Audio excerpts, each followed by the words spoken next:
Hey there everyone, welcome back to Utility Sports. Really excited for a very special video today. That video is the Utility Sports Discord 2024 NBA mock draft. So you guys have been watching my mock drafts all draft cycle long. This one is not my own individual mock draft, but it is the mock draft from my community on my Discord server. I'm extremely excited to share what my community mocked. There's trades in this video. There's a lot of craziness. So I'm going to be reacting to it and sharing my thoughts and really breaking down a lot of different possible scenarios that maybe we would see on draft night. This video is meant to be a lot of fun. I hope you guys do enjoy it. Shout out to everyone from the Discord as well. Really appreciate each and every one of you. From the bottom of my heart, you guys are such a great, awesome community. So if you're not a part of that community, make sure you go join that Discord right now. Link is in the description. I'm going to say it again. Link is in the description. Go join the Discord. I would love to have you in there. I'm going to be watching for new joinees, so I'm really excited for each of you who are new to either the channel or the Discord community itself to have you in that Discord community to talk some hoops with fellow people who love basketball just as much as you do. Also, don't forget to smash that like button, subscribe for more NBA content here at Utility Sports, and let's get into that mock draft now. Now with the first overall pick, and as you can see, Sac Clippers fan is operating as the GM here for the Atlanta Hawks, so I'm extremely excited to see which direction Sac Clippers fan goes here first overall. So with the first overall pick in the 2024 Utility Sports Discord mock draft, Sac Clippers fan selects Alex Sarr, center from the Perth Wildcats. And there's been a lot of rumors and a lot of noise lately about Atlanta maybe looking at Donovan Clingan. Could they still settle with Alex Sarr? Is Zaccharie Risacher in play for the first overall pick? There's still a lot of questions. But from a reactionary standpoint here, as I'm going to be reacting to these picks, remember, I'm not making these selections. I still like this pick a lot for Atlanta. I've talked about this one at length on the channel already. Alex Sarr is a very promising big man with his overall lateral mobility on the defensive end of the floor, the sheer volume of size, length, defensive acumen that he possesses makes him project to be a very good defensive big man in the NBA. Is he a true anchor? Maybe not, but he might become an elite shot blocker and a versatile defensive Swiss Army knife who can switch out into space a bit, survive out in that type of defensive coverage, out on guards at times, and especially on wings. That's where I think you're going to see a lot of his value. Guarding some of the quicker guards might be a really tough task for him, but he has a lot of great recovery tools. Standing at about 7'1", with shoes on. He's got a 7'4" wingspan. He is a very impressive physical prospect with really great mobility. And then when it comes to the offensive end of the floor, he's got an emerging pull-up jump shot, a pretty good deal of touch. Now, I think the big question for him is how does he maneuver or shift his game from solely being a finesse player? Can he really exert his physical dominance into some power finishing? Can he be a great long roller instead of just a very solid short roller? There's a lot to really unlock and harness yet in Sarr's game, but from a jump shooting upside perspective, from a overall field perspective, and from a defensive upside perspective, he could be a tremendous piece for Atlanta. And giving Quinn Snyder, a French defensive-minded big man that's had some pretty good results in the past, if you think back to some of those Rudy Gobert Utah Jazz teams, I think Sac Clippers fan here did a great job on this selection. We're going to talk about some of my winners and losers at the end of the video as well, so stay tuned for that. Pick number 2 on the board now is the Washington Wizards. They did not trade out of this pick, and the Wizards are at a spot where they could look a number of directions, and Unlimited, who is a big-time Washington Wizards fan, is in the GM chair here for Washington.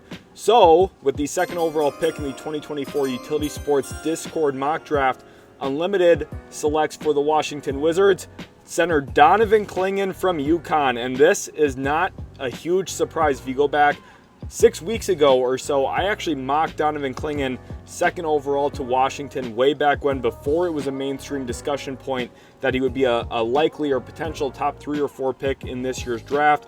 And in that video, I highlighted all of the traits that he possesses that make him a very safe, reliable, strong pick with some real upside still. I know people are going to say, well, he's kind of a low ceiling, high floor player. I don't really agree with that sentiment. I think the fact that you're getting a player who's going to be elite in drop coverage, he's going to protect the rim, standing about 7'3" with shoes on. I think that's one of the biggest storylines that has not been talked about enough. He measured in at over 7'1" without shoes. He is a ginormous human being as well. Zaccharie obviously towers above a ton of people in this draft. He's gotten a lot of recognition for his size. Donovan Clingan is almost equally gigantic, and he has better mobility skills. Now, I know the combine didn't show those, but film definitely does, and he's got better passing feel. Now, he's not going to be a live dribble decision maker a ton, but what he is a very good stationary playmaker, a hub of the offense type of big man. And this isn't the sexy pick. This isn't the pick that puts Washington on the map and wins them 40, 50 games every year. But what this pick does do is give them a real cornerstone building block at the center position, someone who can really hold down the paint for them, challenge shots at the rim, deter people from even taking shots at the rim. And then on the offensive end of the floor, it gives you a very solid playmaker from your center spot, someone who is very accustomed to working off the top of the key as a delay five-man, which is, again, very valuable for today's modern NBA. Brian Keefe is getting a center who's going to give him some real versatility offensively with where you want to align him. You can play him out on the perimeter. You can play him in the post, of course. He's going to be a tremendous screen setter, and he's got great hands as well. He can be a dynamic roll man. And then with that, I think the hope is that the upside, he turns into maybe an all-defense caliber player. And then you're also looking at someone who, from an upside perspective offensively, maybe becomes a tremendous short roll decision maker with his already solid passing skills. Can he blossom into someone you can feed the ball to around the nail and have him spray out to shooters around him? I think for Washington, with the long-term outlook here, getting a center, it's not the sexiest pick, but it's a very smart pick as they go into the 2025 draft, the 2026 draft. Maybe they're able to surround Clingan with guys like Cooper Flagg, AJ Dybonsa, a bunch of other talented prospects, Ace Bailey, Dylan Harper, Nolan Traore, who is French and really making a name for himself right now as well. There's a ton of prospects Washington's going to be able to surround Clingan with, and guess what? They're not even done in this first round yet, so we're going to talk about Washington here again very, very soon. Before pick number 3, we have a trade to announce, and this is a crazy one. Remember, I am not mocking these trades. This is the Discord community. This one's a little outlandish. I'm not going to lie. If this happened on draft night, I would probably lose my mind on stream. Okay, this is likely not going to happen. But in this trade, it's a big one between the Charlotte Hornets and Houston Rockets. The Hornets got Jabari Smith Jr. They also get pick number 3 and a 2027 lottery-protected first-round pick from the Houston Rockets. So again, a ton of stuff going out the door from Houston. But the Hornets mortgage a ton of their future to get Jabari Smith to move up in this year's draft and a lottery-protected first in 2027, which is ultimately almost a pick swap if you look at what the Rockets are getting back. They're moving down from number 3 to 6. But for Jabari Smith, they essentially get 4 first-round picks if you want to look at it that way. You're getting the 2026 first. You're getting the Hornets 2027 first unprotected. You're also getting that Dallas 2027 first, which was part of the PJ Washington trade at the trade deadline. And you're getting first in 2029 and 2031 as well. The Hornets, they go all in on this decision, but I have to admit, after pick number 3, you're going to be saying, well, that roster is pretty darn good, actually. They kind of all fit together pretty nicely. So I understand what the Hornets were looking to do here. Now, it is a pretty steep price to pay. Again, I will not expect this trade to happen on draft night. That would be absolutely absurd if it did. But the Rockets really capitalize on the Hornets being aggressive here, add a ton of draft picks into their fold. They already own some of those Nets picks as well going into the future. So the Rockets, you know, the rich get richer here in terms of future outlooks. And then for Charlotte, they kind of turn their future into ready now players to try and surround LaMelo Ball and Brandon Miller. So 3rd overall, let's see who the Hornets go with here. Again, very aggressive move from Azrael PC. But I kind of like the direction he was looking here in terms of the overall roster construction and the way he's trying to put this team together here for the Charlotte Hornets. 3rd overall in the 2024 Utility Sports NBA mock draft, Azrael PC of the Charlotte Hornets selects guard Stephon Castle of the UConn Huskies. And if you think about Charlotte now, who has really mortgaged their future in this video, they walk away going into next year with the starting lineup of LaMelo Ball, Stephon Castle, who is instantly their best point of attack perimeter defender, Brandon Miller, Jabari Smith Jr., another versatile wing defender with a lot of length, and Mark Williams. So that starting 5, extremely young. All of them, I believe, are younger than 24 years old.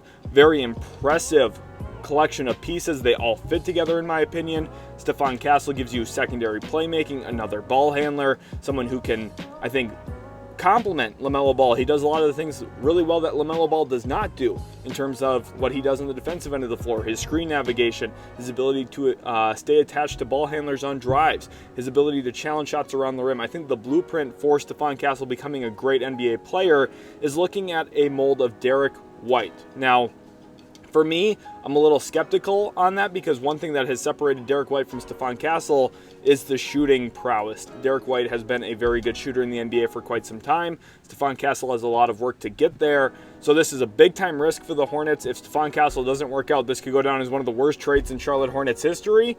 But if it does work out and if you get the best version of Jabari Smith, you have this really intriguing wing combination with both Miller and Smith, two lengthy wings, both athletic. Both of them can shoot the ball very well. Obviously, Brandon Miller's got a little bit more quick twitch in his game, a little bit more downhill juice than Jabari does.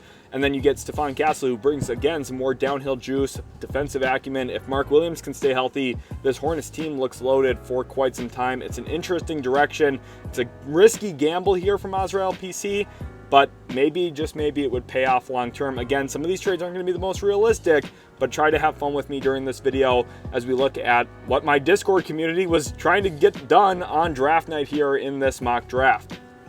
Now on to pick number 4, and this is Nick and Dan's and D the Great running the team here. So we got co-GMs. The team couldn't settle on just one GM, so we're co-running it here in San Antonio. But I'm excited for this, especially Nick. Huge shout out to Nick. He helped me with a ton of this information. And I have another couple of shout outs throughout this video as well, so stay tuned for those. But huge thank you to Nick. Really appreciate all the work that you did in making this video possible. He's one of the moderators at the Discord, and he does a great job helping me out with some of these things as well, prepping for this video specifically. So shout out to Nick. Let's see, 4th overall in the 2024 Utility Sports Mock Draft Discord mock. Who do Nick and Dan's and D the Great go with here for San Antonio? They select forward Zaccharie Risacher, who slides a little bit down in this mock draft, all the way down to pick number 4. But they take advantage here and find another French front court player to surround Victor Wembanyama with. And I think it is an impressive get for San Antonio, especially with this year's draft, staying at pick number 4 and still getting arguably the best wing in the class with Risacher, someone who has a very good collection of skill set and skills that are going to be able to hopefully make him a very good off-the-catch player in the NBA. Now, I know people are going to point to the flaws in his shot creation. I think if you're San Antonio, you're not going to rely on Risacher to be a primary shot creator, especially with the way that you're hoping Victor Wembanyama blossoms and grows.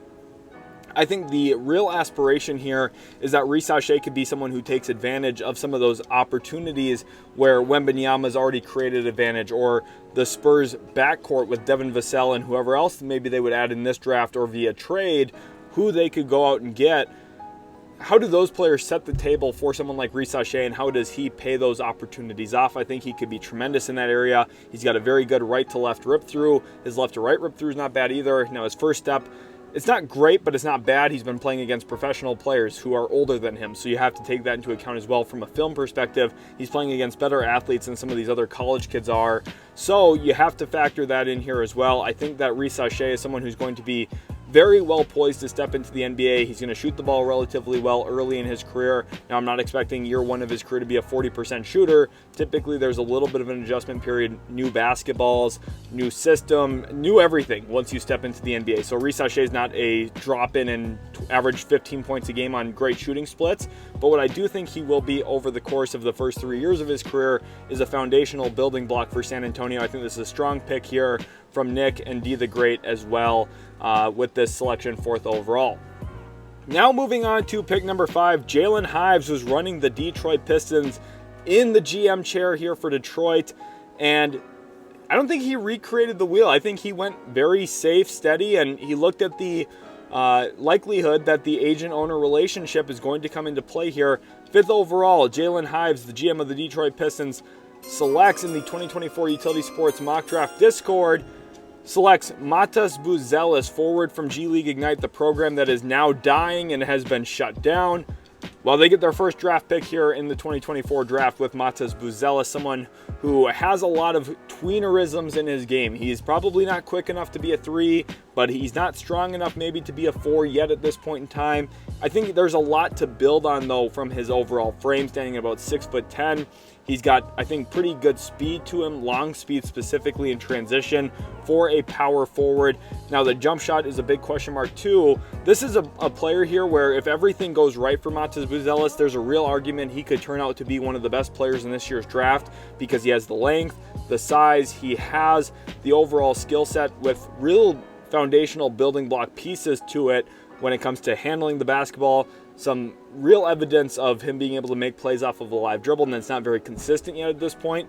He's a player who, when it's all said and done, might be one of the more well-rounded players in this draft, but that means that there's a lot of work to go into all of those categories. His shooting needs to improve, his decision-making downhill needs to get better, his overall strength and body profile, he needs to put muscle on. He was a swimmer throughout his youth days, so he's definitely someone who's very slim and just probably not frame-wise completely ready for professional basketball, even though he's been playing professional basketball now for some time. I think Buzelis has a lot of work to really ramp up who he is when it comes to his NBA body, his NBA frame, and his NBA skill set. But Jalen Hives here, looking at the reality of what Detroit probably will look to do on draft night, selects Matas Buzelis here. This is a pick. Listen, I don't love it, to be completely honest, from a Detroit perspective, but I think Jalen did knock it out of the park with the likelihood that Detroit does ultimately call Matas's name 5th overall. I think Buzelis is a good player, and I think if everything goes right, he could be a tremendous get for Detroit, but that's a big if at this point in time for me. Now on to pick number 6, and we have Julian and Sports Junkie co-GMing the Houston Rockets. Now, Sports Junkie, also one of my moderators on the Discord, huge shout out to him for all of the work he does over there. He's a huge Houston Rockets fan. He's also a Florida State Seminoles fan. I'm never going to forget that again, I promise, SJ. My bad on that. So shout out to Julian and Sports Junkie for their work over in the Discord and for participating in the mock draft, of course. Now, 6th overall, the Houston Rockets, after trading down with Charlotte, still in a prime position to add some talent. Reed Sheppard's on the board, Rob Dillingham is on the board, and either of those two smaller Kentucky guards from a skill set standpoint, I think do make a ton of sense here for Houston. Who does Julian and Sports Junkie go with?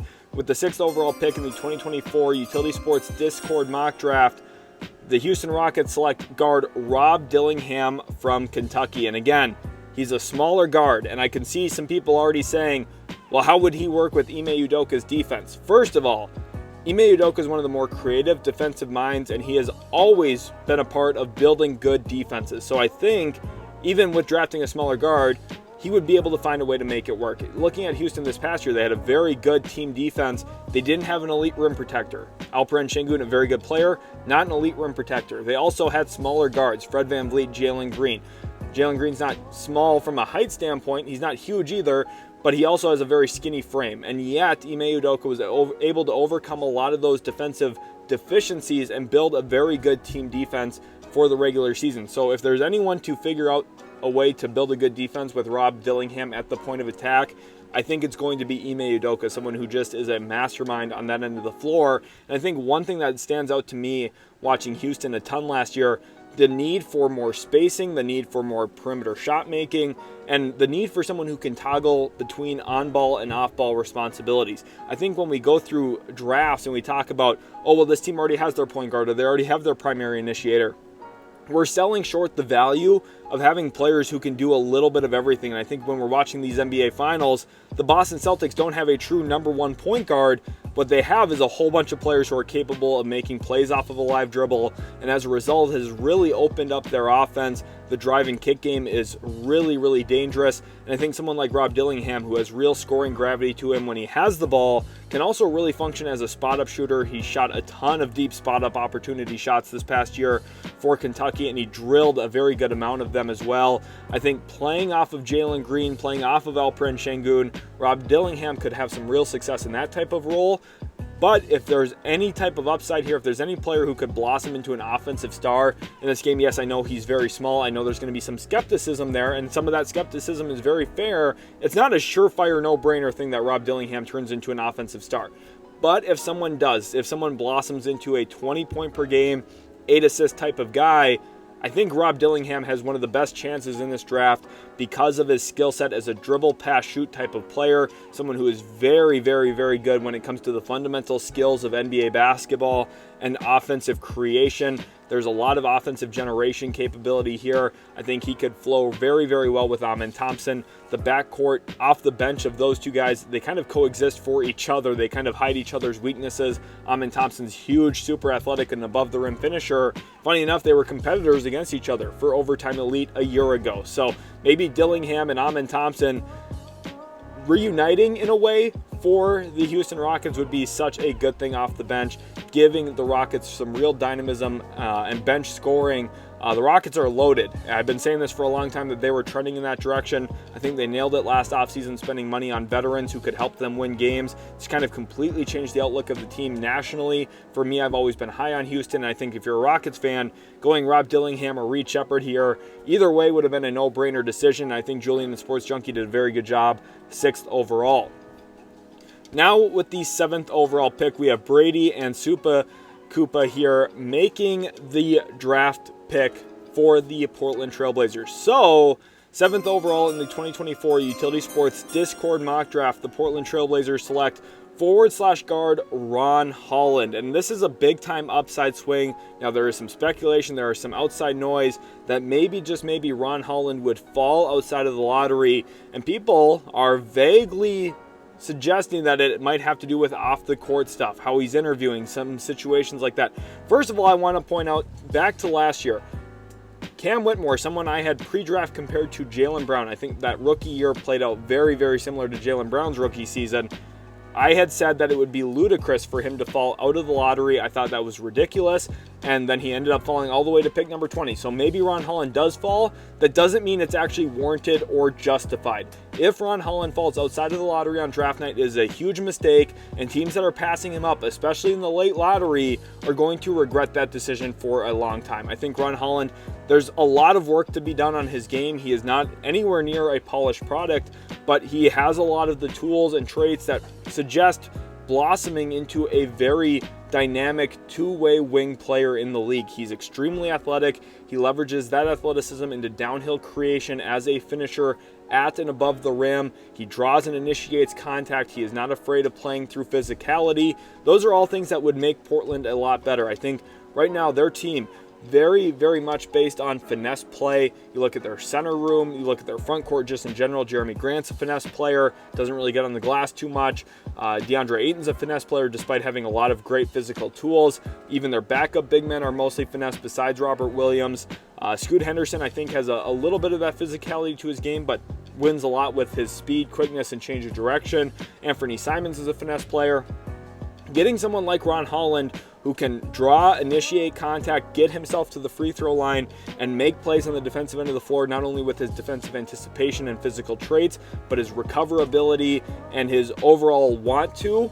Those are things I don't typically talk about too much, want to and attitude and focus.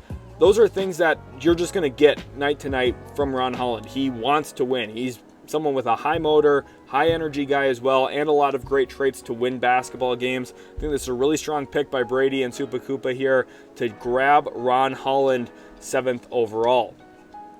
Now we have another trade here before pick number 8. So the San Antonio Spurs are moving out of pick number 8. Sorry, Spurs fans. You already got Zaccharie Risacher. Let's see what your GMs were cooking up here. Oh my goodness, we have a 5-team trade. Holy cow. Remember, I said maybe these trades aren't going to be the most realistic thing, but it is a dynamic market. A lot of moves, a lot of teams looking to make stuff happen this draft.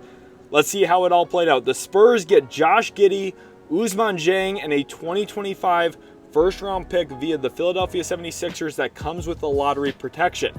The Oklahoma City Thunder snag a couple of big men, Charles Bassey, but most specifically Nic Claxton. A very big deal here. Nic Claxton, listen, to me, I don't think Oklahoma City's going to value an inside center like Nic Claxton. That's just my honest opinion. But the Discord community disagrees with me here. They're going with Nic Claxton. They also get pick number 51. The Sacramento Kings send out pick number 13. They, in return, get Kyle Kuzma. The Washington Wizards, who are moving a couple of different things in this, especially Kyle Kuzma. They end up taking Lindy Waters the third back in. They get Aaron Wiggins, which is a very underrated asset in this deal, in my opinion. A very good wing bench player in this trade, I think. Very good get for Washington. They also get pick number 8. So talk about maximizing value. They walk away extremely happy here, getting pick number 8 and a couple of quality pieces. Aaron Wiggins, most specifically, Lindy Waters III can shoot the ball a bit. And pick number 8, this is a home run for the Washington Wizards. And the Brooklyn Nets, they get Chris Duarte, who is now essentially a salary dump from Sacramento. They also get Harrison Barnes, who is part of the salary here to acquire Kyle Kuzma. And pick number 13. So the Nets making some big-time moves here as well, moving off of Nick Claxton in what is ultimately a sign-and-trade, if you want to look at it that way. To get pick number 13, the Nets came into this year's draft with no first-round picks. They walk out of it with multiple. We're not done hearing from the Brooklyn Nets quite yet. And with the Washington Wizards here now on the clock, Unlimited, who already has made a couple of big moves, drafted Donovan Clingan 2nd overall, coming in here now for the Wizards 8th overall. Unlimited in the 2024 Utility Sports Discord mock draft selects guard Nikola Topic from Red Star. And listen, injuries galore. He has missed some real time this year for both Mega Basket and in the Euro League. There's a lot of concern right now. Partial ACL tear. How much of his first rookie season will he miss? Will he miss all of it? Will he miss most of it? I think Washington here, this is genius. To me, if you overlook Nikola Topic purely from his injuries, I think that is a mistake. You need to be forward-thinking when it comes to who you draft on draft night. Someone missing the first season of their career is not a big deal. Remember, Blake Griffin missed the entire first season, became an All-NBA player after that. Now, I'm not saying Topic is going to follow that same trajectory here. He's not even close to the same player. But I do think Washington, a team that is focused on losing right now, this is a genius move for them. Even if Topic does miss the whole first year, which they might even let him do on purpose, this allows Washington to really stay at the bottom of the NBA. They're going to lose a ton of games again next year, but Donovan Clingan's going to get a year better. Nikola Topic is going to learn a lot from the sideline. The Wizards are going to angle for another top 3 pick in the 2025 draft. And by the way, they maybe have their franchise point guard now in Nikola Topic, someone who has really great passing vision, a ton of feel for the position, a great collection of physicals when it comes to his quickness in tight areas, also his overall size for the position. Now his wingspan, very disappointing. I was surprised people even believed he had a 7-foot wingspan. I suppose that information came from a website. I don't understand how anyone thought that watching him on film. I didn't even know that was speculation out there because his wingspan was clearly not 7 feet long, just watching him play. He's got very narrow shoulders and his arms are not very long. But he measured him with a 6'5.5" wingspan, so significantly less than 7 feet. Again, unsurprising to me. But overall, when you look at him as a player, I like a lot of the tools. I like a lot of the skill set. Washington badly needs a true point guard moving forward. Tyus Jones is a free agent. The Jordan Poole experiment's been so far. At the end of the year, he kind of really caught fire moving back into that point guard role. But the reality here is I don't really care about Jordan Poole's individual numbers. What I do care about is long-term winning for Washington. And I think walking out of this draft with both Nikola Topic and Donovan Clingan is a really great start for a team looking to really build an identity over the next couple of years. And defensively, they're going to have the pieces around Topic to become a great defensive team with Coulibaly and Clingan. I really like the direction of the Washington Wizards. Unlimited, I think you're doing a great job so far in this mock draft. Another trade at pick number 9. So the Memphis Grizzlies, a team that I've talked about at length on the channel, saying that they could very likely be aggressive on draft night, moving out of pick 9, whether that be up or down. And the Grizzlies do ultimately move out. Let's get a look at that deal now. Trade number 3 here in this video. Mikal Bridges is out of Brooklyn, and he finds his way to Memphis at a very hefty price point. The Nets, who are in total teardown, total rebuild, they've already moved Nick Claxton for pick number 13. Here they are now moving for pick number 9, Mikal Bridges. They get Marcus Smart, who I think is already a very good starting point in this deal. They get Gigi Jackson, who is just an all-rookie member. Now, for me, I'm a little bit lower on Gigi Jackson's future than most. I know some Memphis Grizzlies fans are going to be very upset about this. Here's the thing. Mikal Bridges is way better than Gigi Jackson. It's not even close, to be completely honest with you. It isn't. The Grizzlies are getting a lot better here in this trade. But the Nets, I think, for a team that has really no true direction long-term, this type of trade does make a ton of sense for them. They get pick number 9, they get a 2026 first round pick, they get a 2028 first rounder, which is top 5 protected. So again, a protection there that does help protect Memphis in case something bad happens to them, again, injury wise. But the Nets walk out with a bunch of different pieces, a couple of picks in this year's draft now. They've made a lot of moves already, and they have a great opportunity here. Gigi Jackson, I think, was a really good addition into this trade here for them. And I want to see who the Brooklyn Nets go with here 9th overall. And a special shout out to Texas Sports. He is the moderator on the channel who has run this entire mock draft. So when the mock draft community is working and when my Discord community is going to work on these mocks, Texas Sports is the one really administering these mocks. He puts in a ton of work, a ton of time on the Discord. So Texas Sports, I really, really want to share how much I appreciate your work. And what I want everyone to do right now is comment down below, W Texas Sports. He's a big-time Rockets fan. He's done a lot of great work for me. I really do appreciate him. He's been a long-time viewer on the channel. Really, really, really do appreciate Texas Sports so very much. So 9th overall in the 2024 Utility Sports Discord mock draft, Texas Sports of the Brooklyn Nets goes with Sheppard, who has fallen all the way down to pick number 9, something I cannot believe happened, but here he is, a player who I think will very likely go top 3 on draft night, falls all the way down to pick number 9, and this is a heck of a get for Texas Sports. Yes, he mortgaged out Mikal Bridges to get this done, but he brought in Marcus Smart, who, by the way, will be on the move later in this video, but he also got Gigi Jackson. He got 2 extra first-round picks in this deal as well, and he walks out with one of my favorite players in this year's class in Sheppard, someone who is a laser from behind the three-point line, shot over 52% from 3, and a lot of those reps came both on and off the basketball. So he's a versatile shooter who can shoot off the dribble, very comfortable in that type of role, but also really, really excels as a spot-up shooter, ranked in the 100th percentile as a spot-up threat, not only just catching and shooting, but catching and attacking closeouts as well. He's a dynamic player, averaged over 4 assists per game in just 28 minutes for the Kentucky Wildcats this past year. He is somebody who, off the bench, was arguably Kentucky's best player. And I think with the reality of his situation, people are going to look at all of the flaws. They're going to point to the fact that he's a small white guy who doesn't have the longest wingspan. And yes, I know he jumped well at the combine, but he's not the most athletic player. People are going to point to all the flaws, all the deficiencies. What I see when I watch Sheppard is a really darn good basketball player, someone who can dribble, pass, and shoot. He is a very reliable player. For me, my comps have been Mike Conley, Austin Reeves. I think he's going to be a healthy medium of those 2 players, maybe a little bit better than both of them.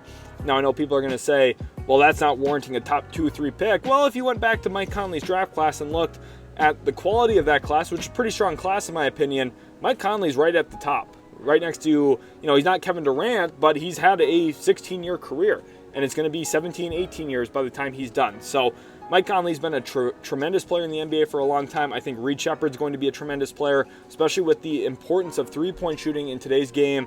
Sheppard is a seamless fit onto any roster because of his ability to handle the basketball, make plays without the basketball. I think he is a really good guard get next to Cam Thomas. The Nets are going through a complete facelift in this video, but I think they do a very great job here getting Sheppard 9th overall.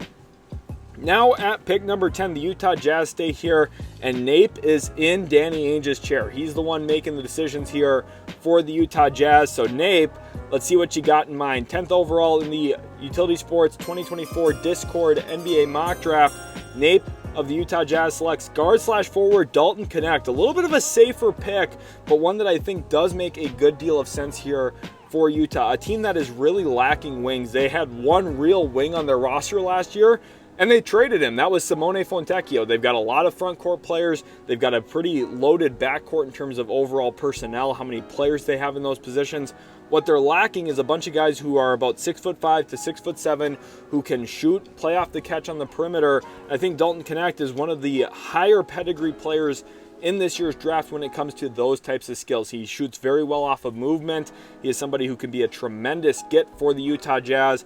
They already have a ton of play finishers. Again, this is a very safe pick in my opinion for Utah. This doesn't solve a lot of their problems. This doesn't really advance their rebuild super far.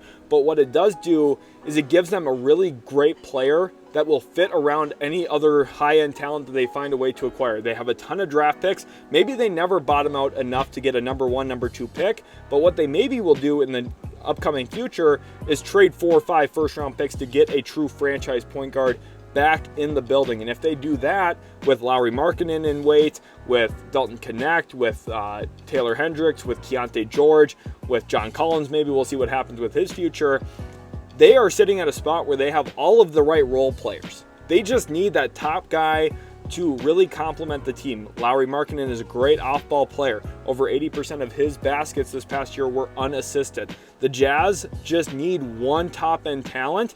Maybe that comes through trade, maybe that comes through a future draft, but Dalton Knecht is someone who can really mesh out this roster, flesh out some of their needs, which is off-ball shooting, especially wing play, someone who is wing-sized. Dalton Knecht checks a lot of those boxes, a very good off-ball player, a very good movement shooter, and at Tennessee did a lot of stuff with the ball as well. So I think adjusting to the NBA, scaling his role down, his efficiency might even go up. His defensive prowess might even improve a little bit, being less tasked offensively like he was at the college game. I think Dalton Knecht, very safe, but a very steady pick here for the Utah Jazz. Pick number 11. B-Ball Bry here in the GM chair for the Chicago Bulls.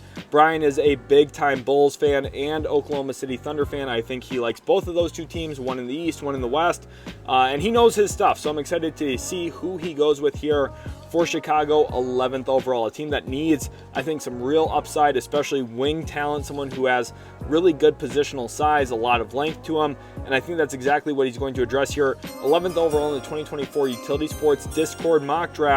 B-Ball Bry of the Chicago Bulls selects forward Cody Williams from Colorado, a player with a 7'1" wingspan, will stand at about 6'8" with shoes on the NBA court.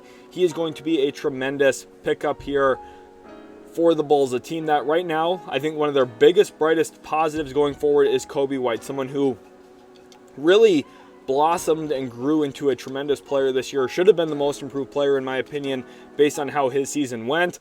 I think Chicago, though, around him, their roster is kind of in flux, right? We don't know what's going to happen with Zach LaVine. DeMar DeRozan is an unrestricted free agent. Very likely he comes back to Chicago. Nikola Vucevic is on the downturn of his career.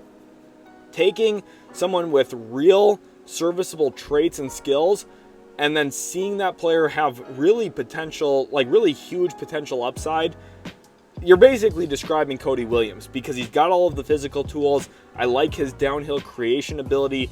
People don't look enough at his rim rate from college. He got to the rim a ton, and someone who is a 6'8" wing, finding his way to the rim, that screams star upside. Now, that's not a safe bet. The shot profile doesn't necessarily suggest that from a mid-range creation or a three-point creation standpoint, but when he did shoot the ball, he shot it very well. So the hope is here with more reps and with more growing confidence, he turns into a tremendous get outside of the top 10 in this year's draft. I think Cody Williams would be a slam dunk pick for the Chicago Bulls. I really like this selection. And I think the Bulls, a team that really is lacking a long-term identity and lacking long-term foundational cornerstone pieces, they find that here with Cody Williams, a guy who can create for himself, can create for others a bit. I think there's a lot to love about Cody Williams' game. It's about kind of cementing those pieces together and really meshing out a high-quality NBA player. I think he's got all of the tools to get there, though, and I'm ecstatic for the Bulls' future after this selection. Another trade here before pick number 12. A lot of trades in this mock draft. I hope you guys are enjoying them. And it's a big one. 3-team trade here. The Thunder receive Bruce Brown. They also get pick number 19, so they move completely out of pick number 12. Orlando jumps all the way up to pick number 12. We'll have to see who they're going to target with this next selection. And the Raptors get 4 different things in this deal. They get pick number 18, so they move up one spot from 19 to 18. They get a 2025 first-round pick that comes via the Orlando Magic through the Denver Nuggets, or through the Orlando Magic, via the Denver Nuggets. So it's probably a pick in the 20s next year.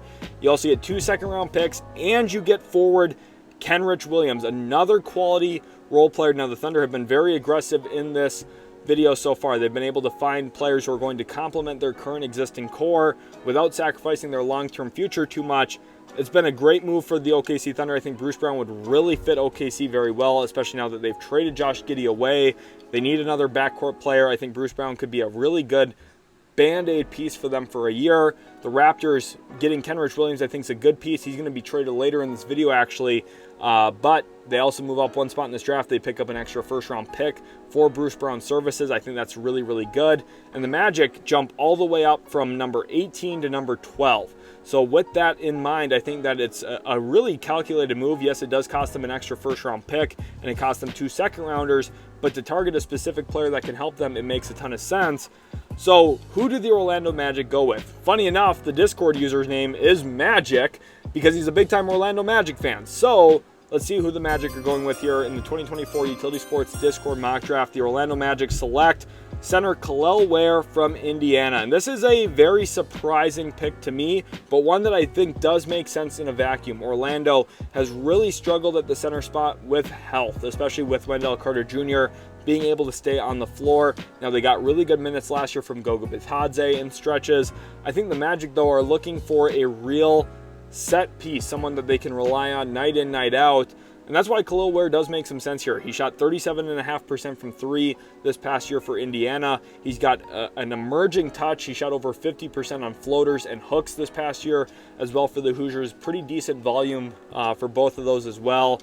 I think with him perhaps growing into a short roll player and a finisher above the rim with his overall athletic traits and his physical dominance, as well as his touch around the rim as a below the rim finisher and a finisher above traffic, that's where you're going to see the dynamism of Kel'el Ware. I think he could have a similar rookie impact to what we've seen Derek Lively do for the Dallas Mavericks. Now in the finals, Lively has looked a little bit outmatched, which it can be expected. He's a 19-year-old rookie. And Kel'el Ware is someone, I'm not saying that the Magic are going to make the finals.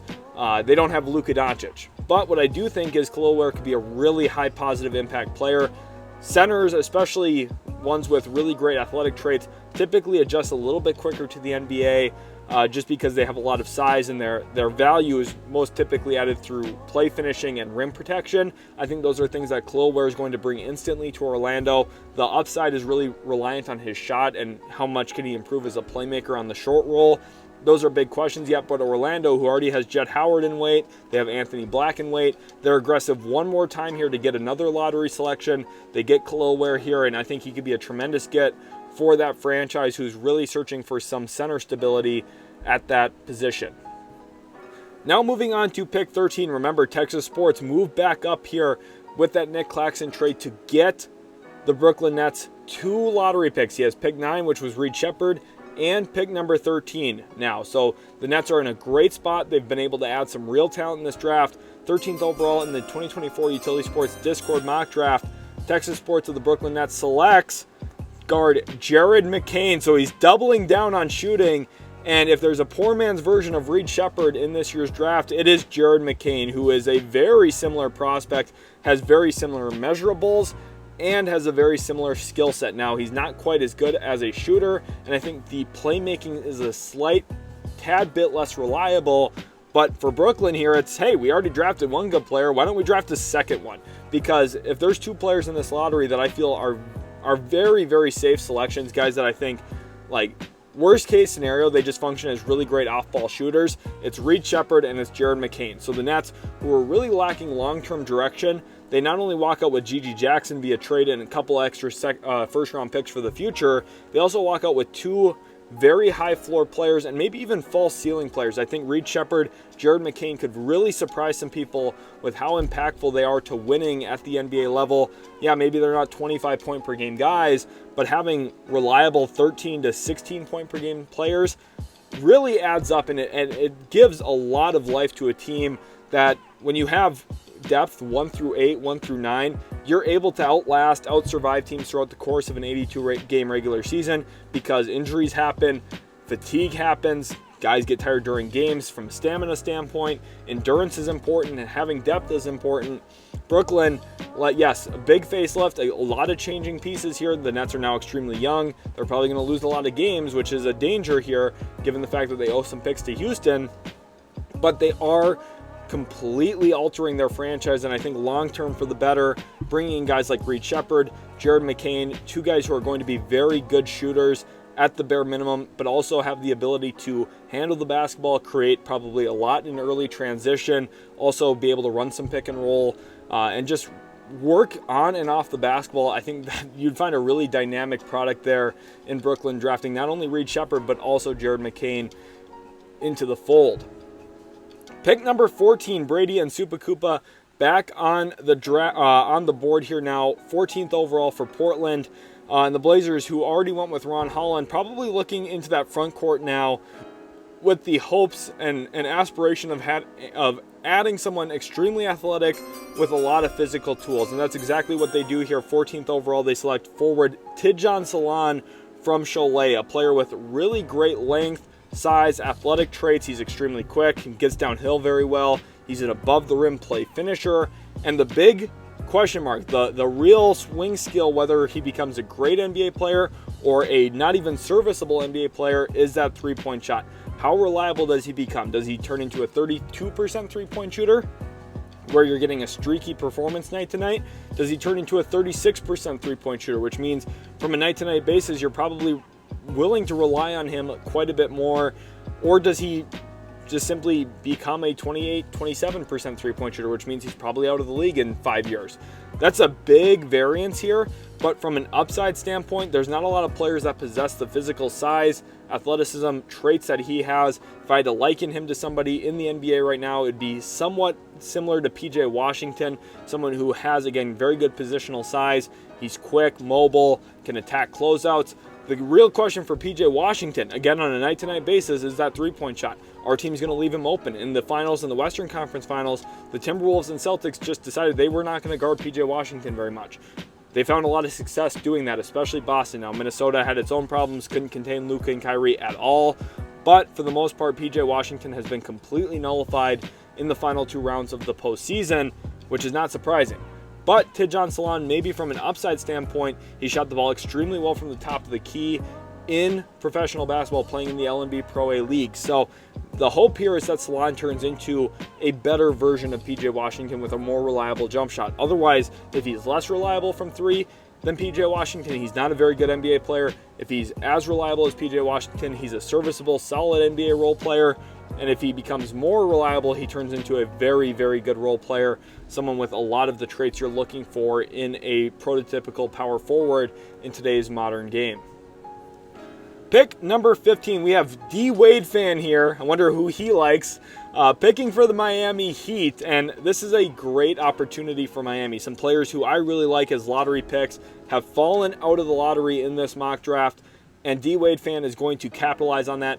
15th overall in the 2024 Utility Sports Discord mock draft, D. Wade fan in the Miami Heat select guard Devin Carter. Not only does he fit Heat culture to a T, but he is a tremendous get from a long-term upside and floor standpoint. He's got a very high floor because he has a lot of very serviceable ways of fitting into an equation. He's a good point of attack defender, does a very good job staying attached to ball handlers, riding their hips and impacting their shots around the rim. If you look at his defensive analytics from his past season at Providence, he was extremely, extremely valuable in that regard. He also was somebody who was a high volume self-creator at the college level. Now in the NBA, I'm not sure he's going to be as relied upon to be that sole hub of the offense, primary focus. But for a team like Miami, who really prides themselves on mid-range jump shooting, Devin Carter's pull-up game could really fit into that kind of style offensively. And I think his overall ability to handle, pass, and create makes him a very valuable get here, 15th overall. I do like Devin Carter's game quite a bit. I think the combination of mental toughness and fortitude and the desire to win, the collection of winning plays that he makes throughout the course of a 40-minute game at the college game, I think it's going to translate really well to the NBA once he's got fresher legs and he's playing around other players. Obviously, court's a little bit bigger, season's a lot longer, so those are things that are going to test him early in his career. But I think with him probably scaling his roll down a pretty good amount, I think he's someone who's going to function very, very well on the defensive side of the floor, and then also offensively when he's picking his spots and being aggressive. I think he could be a tremendous get here for Miami. They already traded for Terry Rozier this past trade deadline, but now they're able to walk in here 15th overall and get another long-term piece for their team and their franchise to go along with Nikola Jovic and to go along with Jaime Jaquez. Devin Carter, just a really safe, sound, strong pick here for Miami, 15th overall. We have another trade here at pick number 16. I'm extremely excited for that. And it's a good one. The Bulls get pick number 16. The 76ers get Alex Caruso. Now, one thing I will say here, I think Chicago could get more than just one first-round pick for Alex Caruso. Now, saying that out loud, some people are going to say, whoa, what do you mean more than one first-round pick for Alex Caruso? This is like the penultimate role player. He is very, very good off the ball. He's an elite defender, both as a off-ball defender and an on-ball defender. He's very versatile defensively. I think Chicago is going to be capable of getting more than one first-round pick, but in this deal, they get pick number 16. It's at least a modern-day present pick. It's not something far out in the future, so it's a really strong asset to start the trade with. What I do think is Philadelphia would be willing to give up more than just pick number 16 in this deal, but the Sixers walking away with Alex Caruso, there's a couple of big things to talk about in that.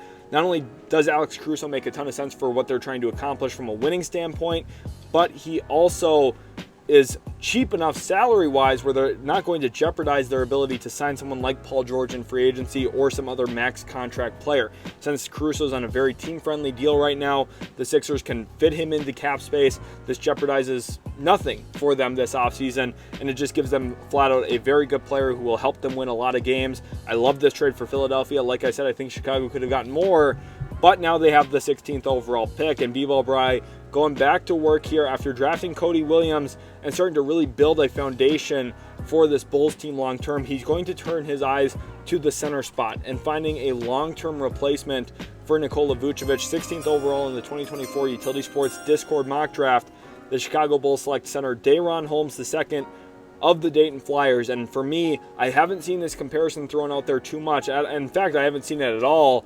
I think the hope for him, what he turns into, what he blossoms into as a big man, is something similar to Miles Turner. Someone who can protect the rim, get a ton of blocks, maybe not a true anchor, maybe not the best defender at the center spot. It hasn't been awarded as such, Miles Turner hasn't.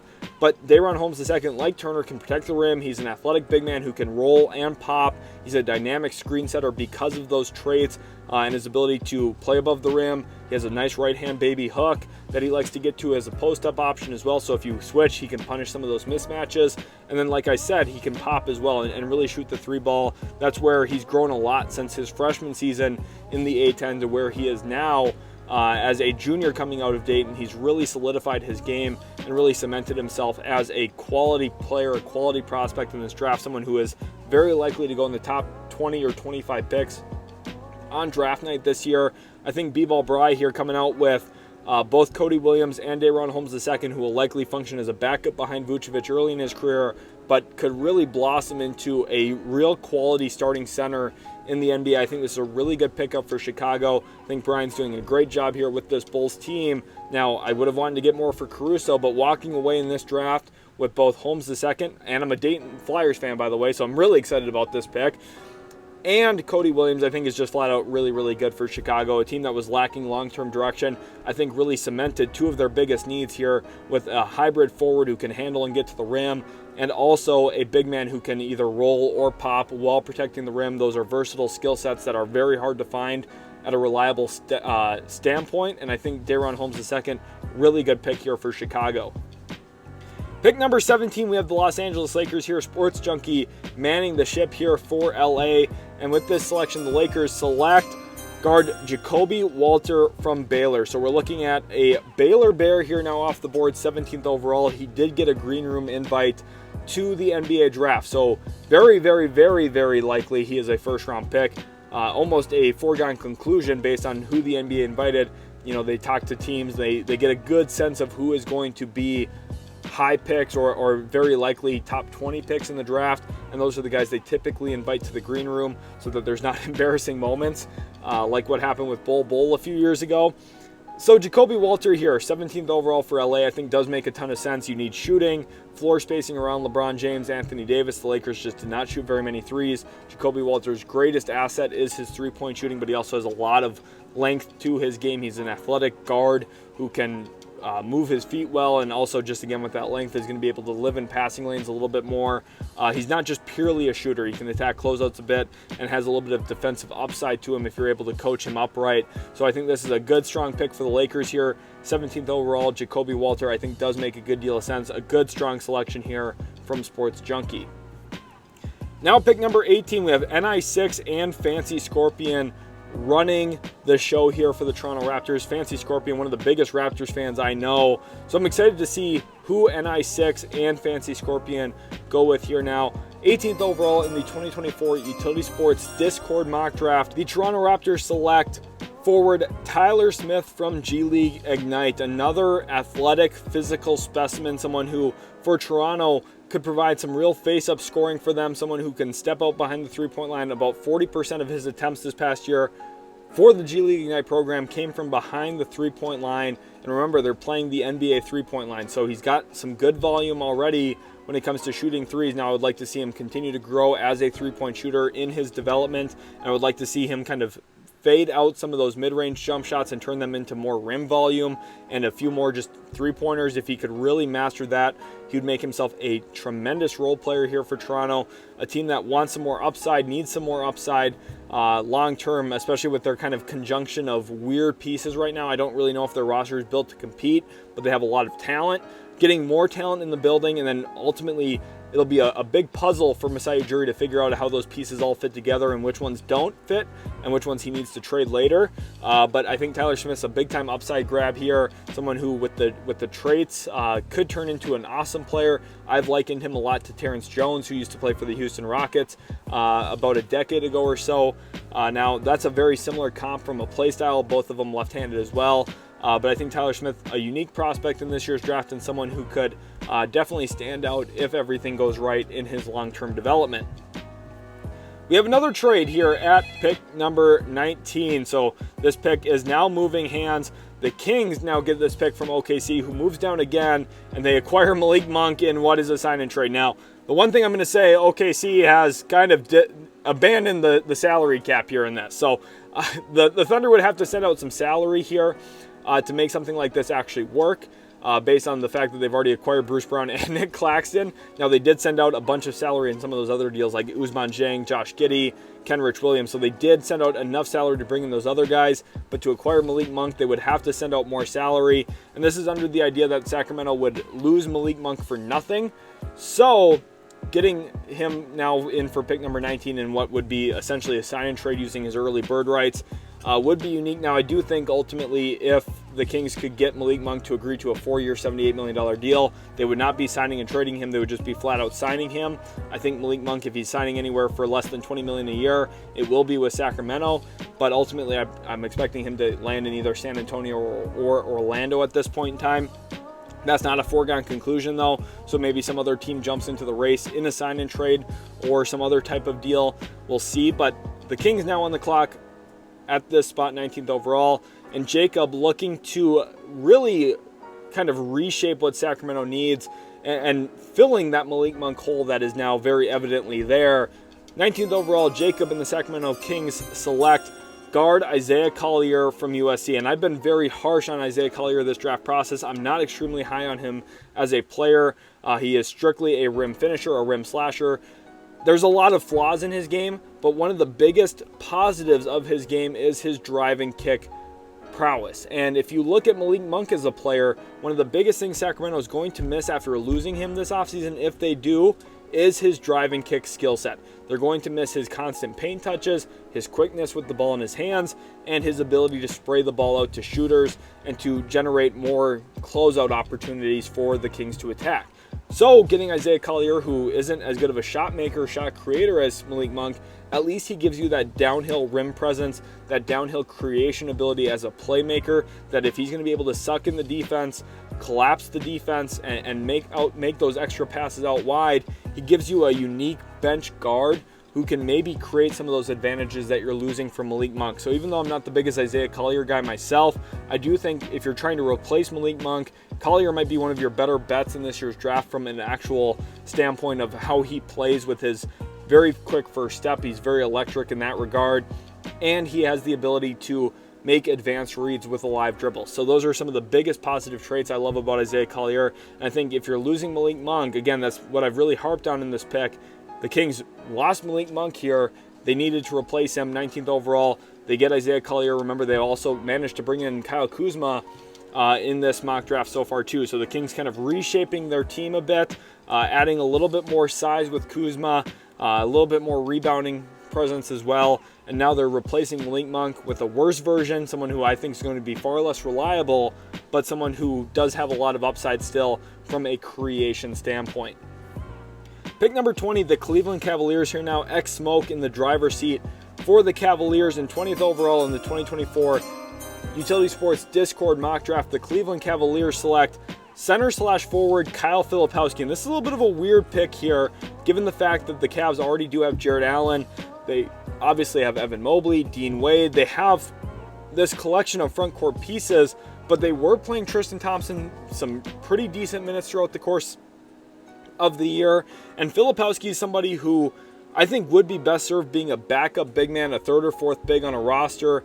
And with Cleveland's valuing of size, maybe Filipowski does make some long-term sense. Dean Wade also dealt with some real injuries this past year that really kept him sidelined for quite a while. And obviously the playoffs, the Cavs were beat up as well. Filipowski might just be a BPA type of pick here. Best player available, someone who in college served a bunch of roles, a multitude of different ways to score, as a cutter, as a play finisher, as a dunker spot sitter, as an initiator of offense, both as a pick and roll ball handler in isolation. He cuts well, he rolls well, he gets on the glass as a putback guy. He has experience in college playing both the 4 and the 5. Think back to his freshman season playing alongside Derek Lively. Now, one thing I would have loved to see more in that freshman season was lobbing the ball up to Lively, utilizing his aerial presence. That's something that I think coming into Cleveland, he's going to have to learn next to Jarrett Allen is, hey, you can lob that ball up to the big fella. So Filipowski's still got a lot of learning to do in his game, but he does have a very well-rounded skill set with his ability to create off the bounce for himself, has hit some step-back threes, which is very unique for someone standing nearly 7 feet tall. He's an impressive physical player. He doesn't have the longest wingspan. In fact, he has a negative wingspan. But I think pick number 20, this is just best player available for Cleveland. I think that they like their current grouping of players. There's a report right now that they're not going to look to trade their core 4. I'm not sure if I believe that or not.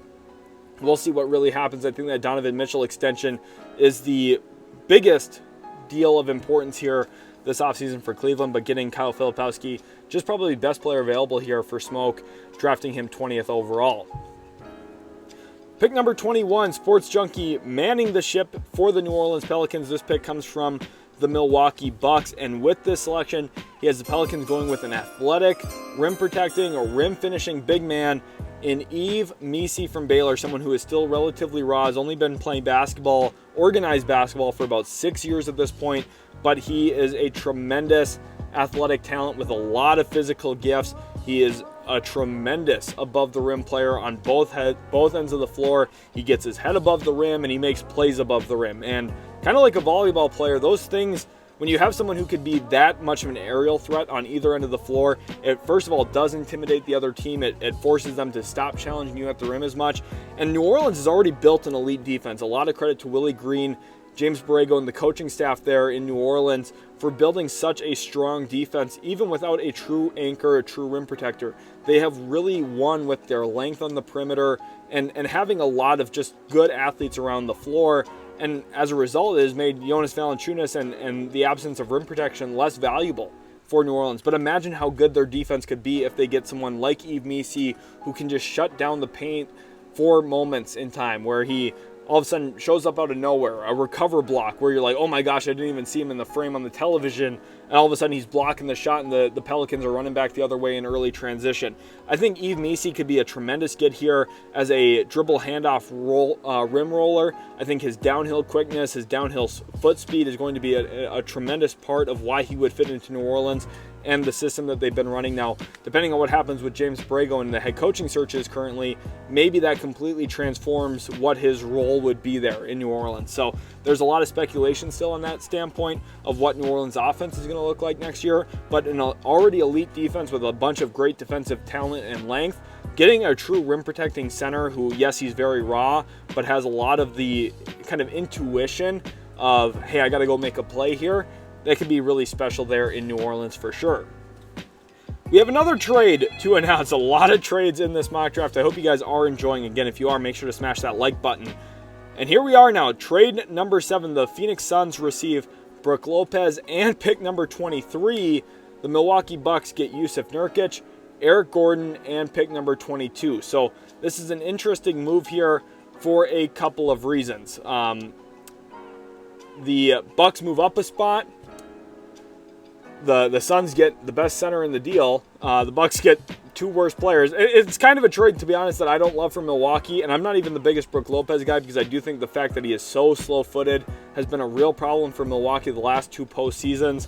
We saw the Miami Heat exploit them back in 2023. We saw the Indiana Pacers exploit that, even though, yes, I know the Bucks were injured. They didn't have their offensive superstars. I understand some of the difficulties with that. Brook Lopez was still a walking target defensively.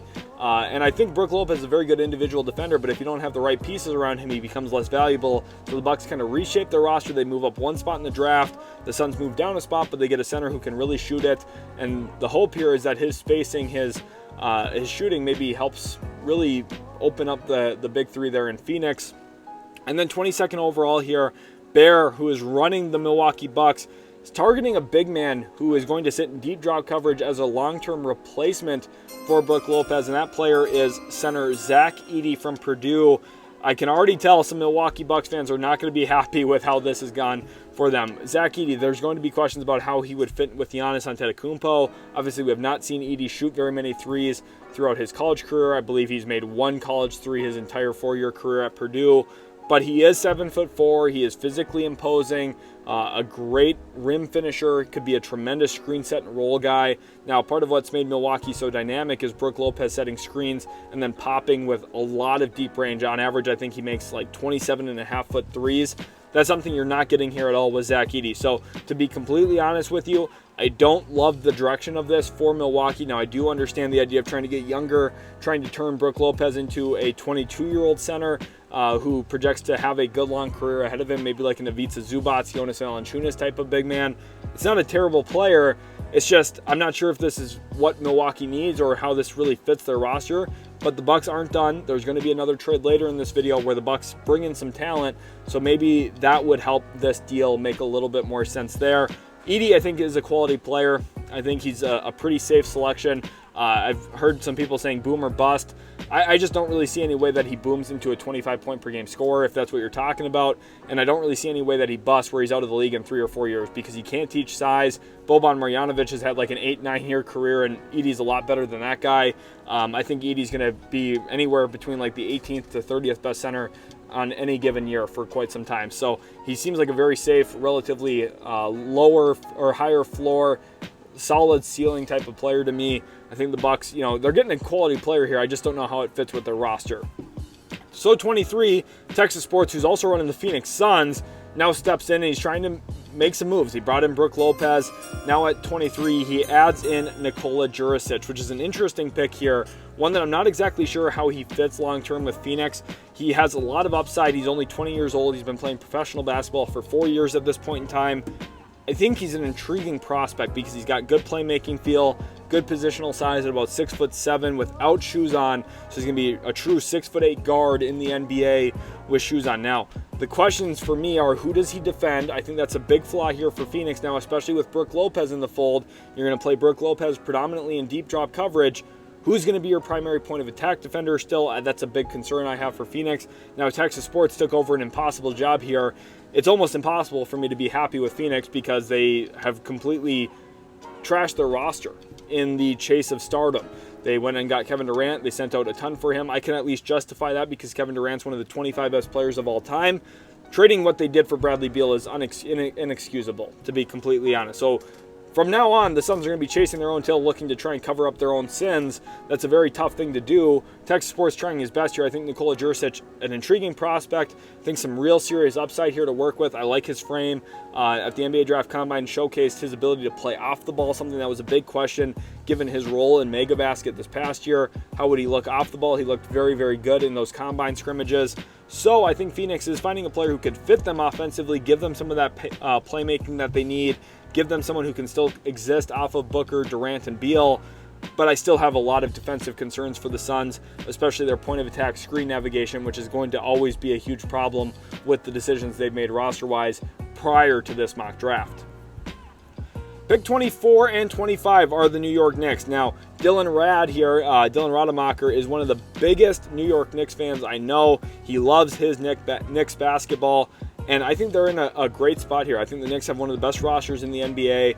These two players that they're about to draft here, 24th, 25th overall, I'm not even sure if they'd get play time, but I think Knicks fans are going to enjoy who Dylan here mocks for the Knicks, and I also think Tom Thibodeau would really enjoy who Dylan mocks for the Knicks here. So 24th overall in the 2024 NBA mock draft here from the Utility Sports Discord. Dylan and the New York Knicks select forward Ryan Dunn from Virginia. A really mesmerizing defensive talent, someone who can guard across multiple positions. I think if you really want to get creative with him, you can put him on centers and try and completely erase teams' pick and roll games by switching him onto the initial ball handler and really shutting down opponents' plan of attack.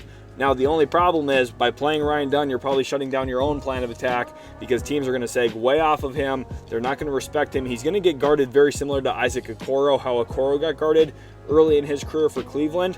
Now, the biggest difference, though, is Okoro had a lot of functional skills to work with offensively. Ryan Dunn has essentially zero of those. He's a good finisher at the rim. He's an advantage finisher. He's a play finisher and basically a transition scorer because he can score at the rim. He's super athletic and has a good frame to him. The issue is he can't shoot, he can't dribble, and he can't really pass. So if you guys know the way I look at basketball, the way my draft philosophy and evaluation philosophy works, Ryan Dunn looks like a terrible offensive player, to be completely honest. But the other thing is he's so good defensively that it might be worth having him on your roster and having him on the floor at times. He's that good of a perimeter defender, and he's a unique, freakish athlete. He's probably the best defensive player in this draft, with all things considered. Centers, forwards, guards, whatever you have.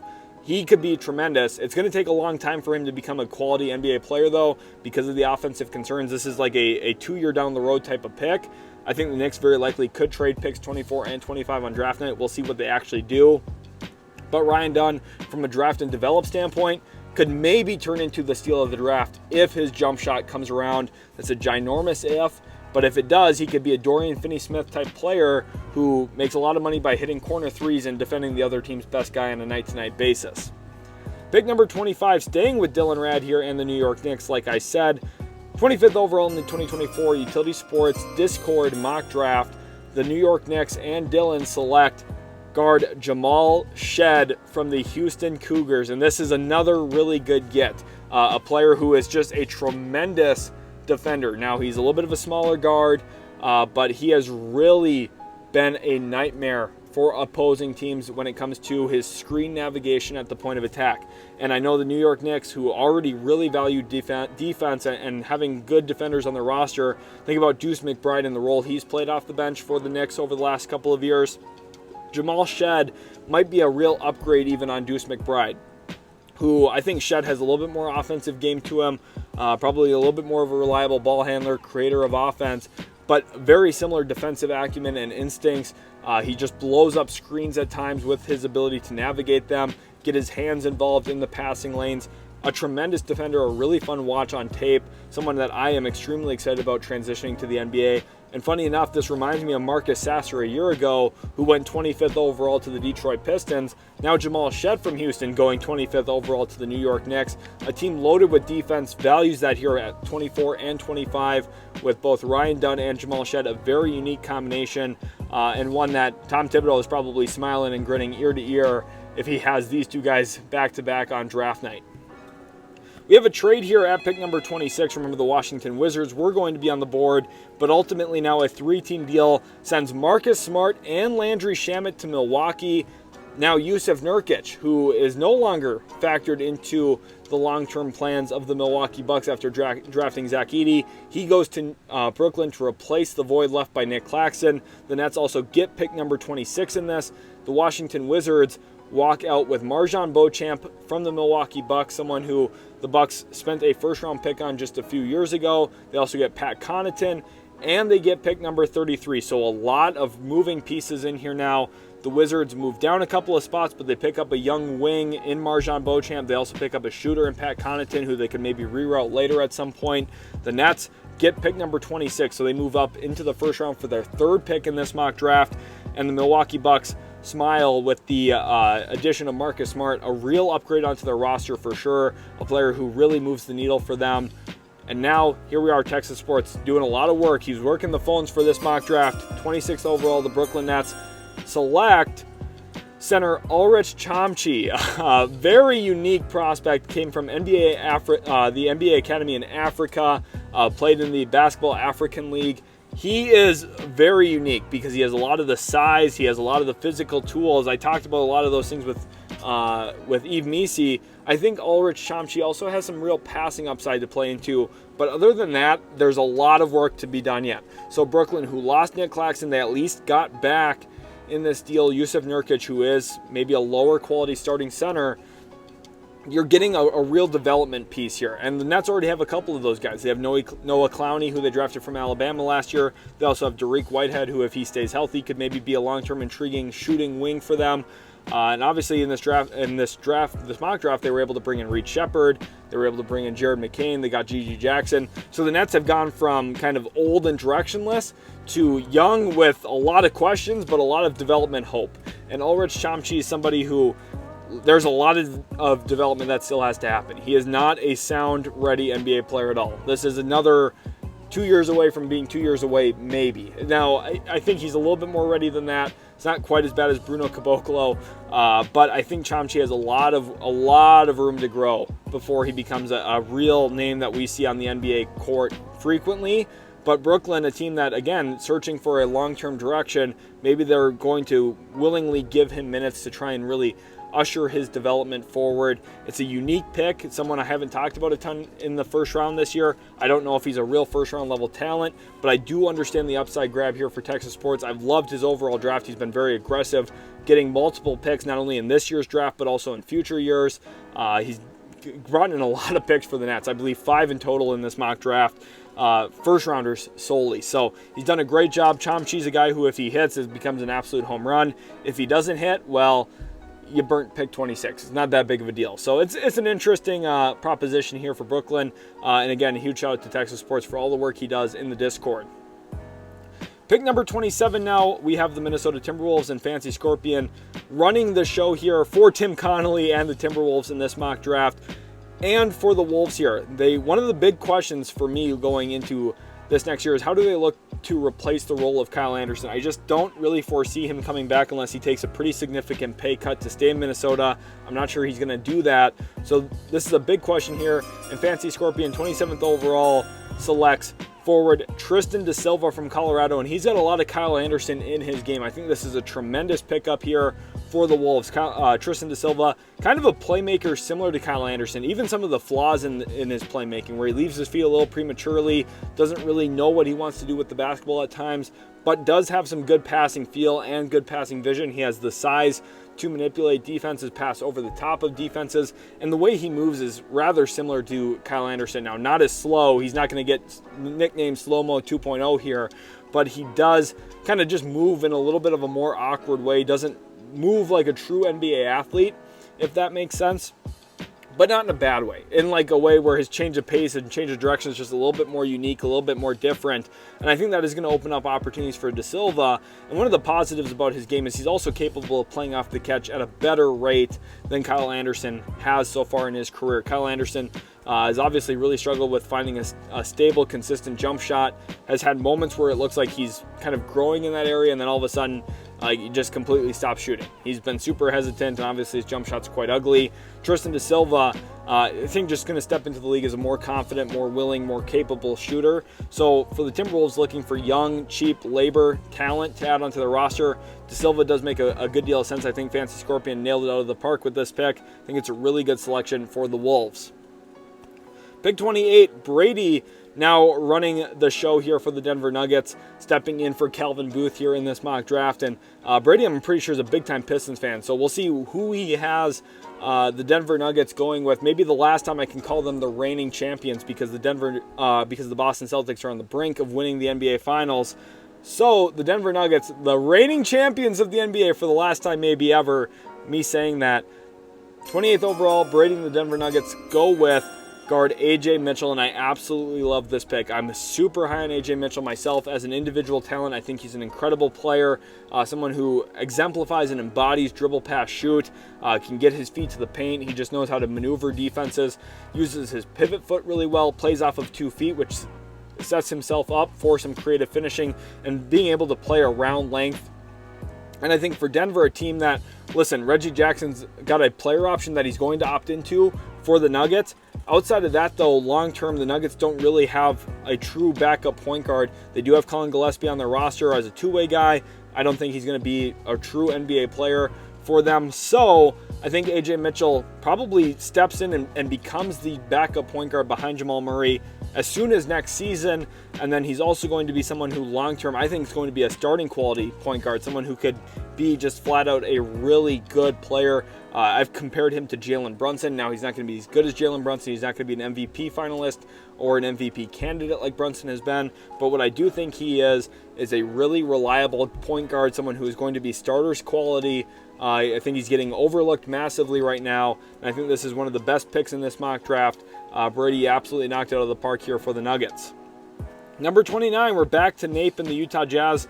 Now at this spot, remember they went with Dalton Knecht at pick number 10. And now this pick coming from the Oklahoma City Thunder through the Toronto Raptors from a whole bunch of trades. This pick's been moved around a ton.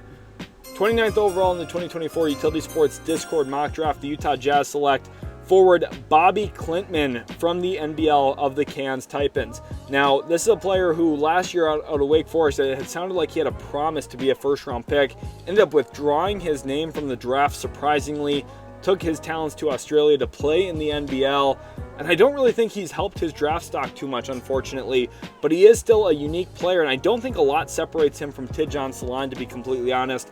Now, Salaun is a lot more athletic. There is more perceived upside in Salaun, but from a skill set standpoint, I think Klintman cuts about as well as Salaun does. I think he shoots about as well as Salaun does. So there are still a lot of pieces to Klintman's game where maybe the upside's not there, but maybe the hope is that from a skill set size standpoint, he can still solidify himself with a solid NBA career. Now, Utah, I don't really know where they're going to be able to give this guy minutes because they do have Taylor Hendricks. They have, obviously, a collection of front court pieces already with Walker Kessler, Lauri Markkanen, John Collins. I just don't know if Bobby Klintman ever factors into playing real serious minutes for Utah, but this could be a pick where they're looking for more size and length, and hopefully 2 or 3 of their young front court pieces end up hitting in these draft cycles. So Klintman could be just a long-term upside grab and hoping that he turns into a really good off-ball 4 who can hopefully protect the rim and just defend out in space and cut from the corner, rebound the ball on the offensive end. I'm having a hard time rationalizing why this pick's a great one for Utah, but I do understand like the way Danny Ainge could be looking at this. If he were in this position and drafting Klintman, it wouldn't like completely shock me either.